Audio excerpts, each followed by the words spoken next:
ഈ വെണ്ടയ്ക്ക വഴുതനങ്ങ എന്നെല്ലാം കേൾക്കുമ്പോൾ നമുക്ക് അതിനോട് ചെറിയൊരു മടുപ്പുണ്ട്. കാരണം അത് വെച്ച് കറി ഉണ്ടാക്കിയാൽ കൂട്ടാൻ ഭയങ്കര പ്രയാസമാണ്. കാരണം അതിൻ്റെ ആ ഒരു വഴുവഴുപ്പും എല്ലാം കാരണം എല്ലാവർക്കും അതിൻ്റെ രുചി അത്ര ഇഷ്ടപ്പെടില്ല. പക്ഷേ വെണ്ടയ്ക്ക ഇഷ്ടമല്ലാത്തവർക്ക് പോലും നല്ല രീതിയിൽ കഴിക്കാൻ പറ്റുന്ന ഒരു അടിപൊളി കറിയുടെ റെസിപ്പിയാണ് ഇന്ന് നമുക്ക് പറയാനുള്ളത്.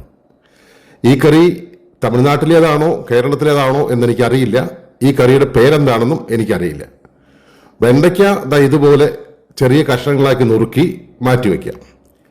ഇനി ഒരു ചട്ടിയിൽ എണ്ണ ഒഴിച്ച് എണ്ണ ചൂടായി കഴിയുമ്പോൾ ഈ വെണ്ടയ്ക്കയും ഒരു 4 വറ്റൽമുളകും അതിലേക്കിട്ട് ഒന്ന് വാട്ടി ഒന്ന് കോരിയെടുത്ത് മാറ്റിവെക്കാം.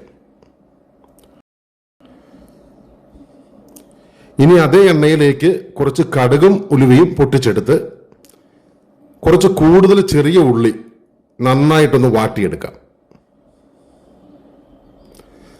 ഉള്ളി നന്നായിട്ട് വാടി വന്നു കഴിയുമ്പോൾ അതിലേക്ക് വെളുത്തുള്ളി, പച്ചമുളക്, കറിവേപ്പില ഇത്രയും കൂടി ഇട്ട് ഒന്നുകൂടെ വാട്ടിയെടുക്കാം.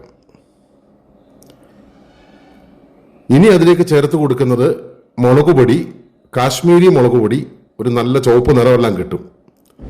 പിന്നെ മഞ്ഞൾപ്പൊടി, കുറച്ച് കായത്തിൻ്റെ പൊടി,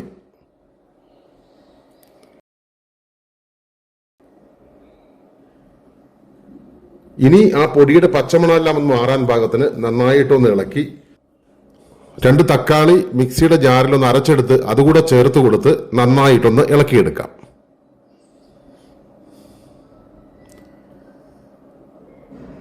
നന്നായി വാടി വന്നു കഴിയുമ്പോൾ അതിലേക്ക് വാളംപുളി പിഴിഞ്ഞ വെള്ളം അതിലേക്ക് ഒഴിച്ചു കൊടുത്ത് കുറച്ച് വെള്ളം കൂടി ചേർത്ത് കുറച്ച് കല്ലുപ്പും വാരിയിട്ട് ഒന്ന് അടച്ചു വെച്ച് ഒന്ന് തിളപ്പിക്കുവാനായിട്ട് വെക്കാം. നല്ല തിള വന്നു കഴിയുമ്പോൾ അതിലേക്ക് നമ്മൾ ആദ്യം മാറ്റി വെച്ചിരിക്കുന്ന വെണ്ടയ്ക്കയും ആ വറ്റൽമുളക് കൂടി അതിലേക്ക് ഇട്ട് കൊടുക്കാം. ഇനി അതിലേക്ക് ചേർക്കുന്നത് 1 സ്പൂൺ ശർക്കരയാണ്. കാരണം ഈ പുളി ഒന്ന് ബാലൻസ് ചെയ്യുവാൻ വേണ്ടിയിട്ട് 1 സ്പൂൺ ശർക്കര കൂടി ചേർത്ത് ഒന്നുകൂടി ഇളക്കി ഒന്നുകൂടി ഒരു 5 മിനിറ്റ് വേവിക്കുവാനായിട്ട് വെക്കാം.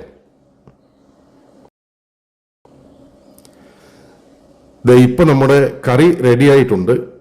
ഇത് ചോറിലേക്ക് ഒഴിച്ച് നമ്മളൊന്ന് കഴിച്ചു നോക്കിയാൽ ഇത് വെണ്ടയ്ക്ക കൊണ്ടുണ്ടാക്കിയ കറിയാണെന്ന് ആരും പറയില്ല.